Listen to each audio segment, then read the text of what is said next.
ಉಪಚುನಾವಣೆ ಅಖಾಡ ಇಂದು ಕೊನೆ ಹಂತದ ಕಸರತ್ತು ನಡೀತಾ ಇದೆ. ಬಹಿರಂಗ ಪ್ರಚಾರಕ್ಕೆ ತೆರೆ ಬೀಳಲು ಕೌಂಟ್ ಡೌನ್ ಶುರುವಾಗಿರುವಂತದ್ದು.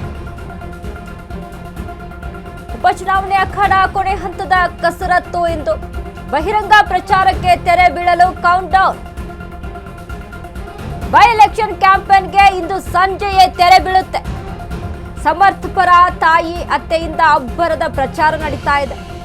ಸೋದರಳಿಯ ಸಮರ್ಥ ಪರ ಅತ್ತೆ ಶೈಲಜಾ ಮತಬೇಟೆ. ಶಾಮನೂರು ಪುತ್ರಿ ಡಾಕ್ಟರ್ ಶೈಲಜಾ ಭಟ್ಟಾಚಾರ್ಯ ಕ್ಯಾಂಪೇನ್ ಅನ್ನ ಮಾಡ್ತಾ ಇದ್ದಾರೆ. ಬೂದಾಳ್ ಎಸ್ಪಿಎಸ್ ನಗರ ದೊಡ್ಡ ಬೂದಿಹಾಳ್ನಲ್ಲಿ ಪ್ರಚಾರ. ಸಮರ್ಥ ಅವರು ತುಂಬಾ ಮೃದು ಸ್ವಭಾವದ ಹುಡುಗ. ಅಜ್ಜ ಶಾಮನೂರು ಶಿವಶಂಕರಪ್ಪ ಥರ ಮುಂದೆ ಬರ್ತಾನೆ. ಆತ ವಿದ್ಯಾವಂತ, ದಾವಣಗೆರೆ ಅಭಿವೃದ್ಧಿಗೆ ಶ್ರಮಿಸುತ್ತಾನೆ. ಅಳಿಯ ಸಮರ್ಥ್ಗೆ ಮತ ನೀಡಿ ಆಶೀರ್ವದಿಸುವಂತೆ ಮನವಿಯನ್ನ ಮಾಡಿದ್ರು ಶೈಲಜಾ. ಅಶ್ವಮೇಘ ನ್ಯೂಸ್ಗೆ ಡಾಕ್ಟರ್ ಶೈಲಜಾ ಭಟ್ಟಾಚಾರ್ಯ ಹೇಳಿಕೆ. ಡಾಕ್ಟರ್ ಶೈಲಜಾ ಮೇಡಮ್ ಅವರಿದ್ದಾರೆ, ಅವ್ರನ್ನ ಮಾತನಾಡಿಸ್ತಾ ಹೋಗೋಣ ಬನ್ನಿ. ಮೇಡಮ್ ನಮಸ್ತೆ. ನಮಸ್ತೆ ಮಾ. ಮೇಡಮ್ ಹೇಗಿದ್ದೀರಾ? ಚೆನ್ನಾಗಿದ್ದೀವಿ. ಓಕೆ, ಅಳಿಯನ್ ಪರವಾಗಿ ಕಾಂಗ್ರೆಸ್ ಅಭ್ಯರ್ಥಿ ಸಮರ್ಥ ಪರವಾಗಿ ಇವತ್ತು ಮತಯಾಚನೆಗೆ ಬಂದಿದ್ದೀರಾ, ಏನ್ ಹೇಳ್ತೀರಾ? ತುಂಬಾ ಖುಷಿ ಆಗುತ್ತೆ. ಬೆಂಗಳೂರಿಂದ ಇಲ್ಲಿ ಬಂದ್ಬಿಟ್ಟು ನಮ್ಮ ಅಳಿಯಂಗೆ ಇಷ್ಟು ಚಿಕ್ಕ ವಯಸ್ಸಿನಲ್ಲೇ ಇಷ್ಟು ದೊಡ್ಡ ಹೆಜ್ಜೆ ತಗೋತಾ ಇದ್ದಾನೆ. ಅವನಿಗೆ ಸಪೋರ್ಟ್ ಮಾಡ್ದಲ್ಲಿ ಇನ್ನೇನು ಮಾಡ್ಬೇಕು ಹೇಳಿ, ನೀವೇ ಹೇಳಿ. ಅಪ್ಪಾಜಿ ಅವ್ರಿಗೆ ಯಾವಾಗಲೂ ಬರ್ತಾ ಇದ್ವಿ, ಆಮೇಲೆ ಮಲ್ಲಿಕಾರ್ಜುನಿಗೆ ಬಂದ್ವಿ, ಪ್ರಭಾ ಅವ್ರಿಗೆ ಬಂದ್ವಿ, ಈಗ ಸಮರ್ಥ್ಗೂ ಬಂದಿದ್ದೀವಿ. ಸೊ ನಮಗೆ ತುಂಬ ಭರವಸೆ ಇದೆ ಸಮರ್ಥ್ ಗೆದ್ದೇ ಗೆಲ್ತಾನೆ ಅಂತ. ಈ ಮೀಡಿಯಾದವರಿಂದ ಈ ಎಲ್ಲ ಹತ್ರ ವಾಟ್ಸಪ್ಪು ಅದು ಇದು ಎಲ್ಲ ಏನೇನೋ ಮೆಸೇಜ್ಗಳು ಬರ್ತಾ ಇದ್ದಾವೆ. ಜನ ತುಂಬ ಓದ್ತಾ ಇದ್ದಾರೆ, ನೋಡ್ತಾ ಇದ್ದಾರೆ. ಎಲ್ಲ ಇದು ಮಿಸ್ಲೀಡ್ ಆಗ್ತಾ ಇದೆ. ಬಟ್ ಲೋಕಲ್ ಇರೋ ಜನಗಳಿಗೆ ಗೊತ್ತು ಇಲ್ಲಿ ಏನು ಕೆಲಸ ಆಗಿದೆ, ಅಪ್ಪಾಜಿ ಅವ್ರು ಏನು ಮಾಡಿದ್ದಾರೆ, ಮುಂದೆ ಇನ್ನೂ ಏನೇನಾಗಬೇಕು ಅದನ್ನೆಲ್ಲನೂ ಸಮರ್ಥ ಮಾಡ್ತಾನೆ ಅನ್ನೋದು ಭರವಸೆ ನಮಗಿದೆ. ಅವ್ರ ತಂದೆ ಥರನೇ, ಮಲ್ಲಿಕಾರ್ಜುನ್ ಅವ್ರ ಥರನೇ ಇವನು ಈ ಚಿಕ್ಕ ವಯಸ್ಸಿನಲ್ಲೇ ದೊಡ್ಡ ಹೆಜ್ಜೆ ತಗೊಂಡಿದ್ದಾನೆ. ಅವ್ರ ತಂದೆ ತಾಯಿ ನಮ್ಮ ಮನೆತನದ ಹೆಸರು ಉಳಿಸ್ಕೊಂಡು ಮುಂದೆ ಹೋಗ್ತಾನೆ. ನಮ್ಮ ಅಪ್ಪಾಜಿಗೆ ತಕ್ಕಂಗಾಗಿ ಸೌತ್ಗೆ ಆಗಿ MLA ಆಗಿಬಿಟ್ಟು ಎಲ್ಲ ಕೆಲಸಗಳನ್ನು ಮಾಡ್ತಾನೆ ಅಂತ ನಮಗೆಲ್ಲರಿಗೂ ಫ್ಯಾಮಿಲಿಗೆಲ್ಲ ತುಂಬ ಭರವಸೆ ಇದೆ.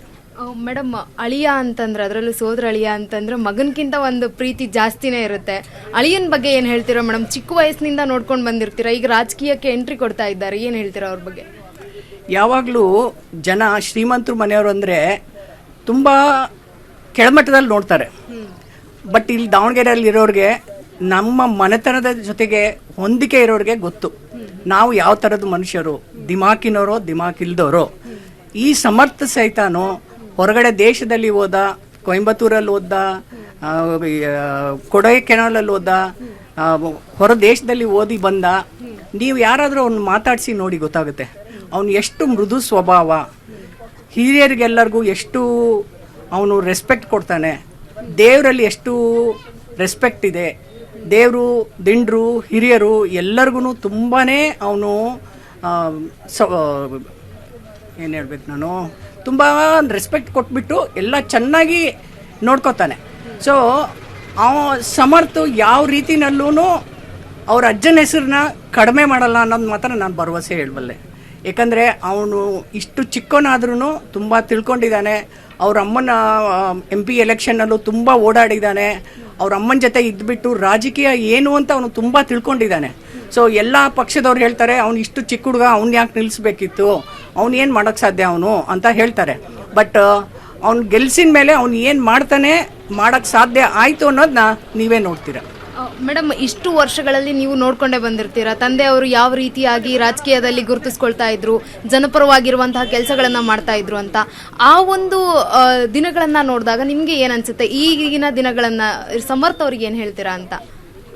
ಸಮರ್ಥ ಅವ್ರಿಗೆ ಹೇಳೋದು, ತಾಳ್ಮೆ ಇಡ್ಕೋ, ದುಡ್ಡಿದೆ ಅಂತ ಎಲ್ಲೂ ತೋರಿಸ್ಕೋಬೇಡ, ಜನರ ಜೊತೆಗೆ ಜನರಾಗಿರು, ದೊಡ್ಡವ್ರ ಜೊತೆ ಚಿಕ್ಕ ಮಗು ಥರನೇ ಇರು, ಎಲ್ಲ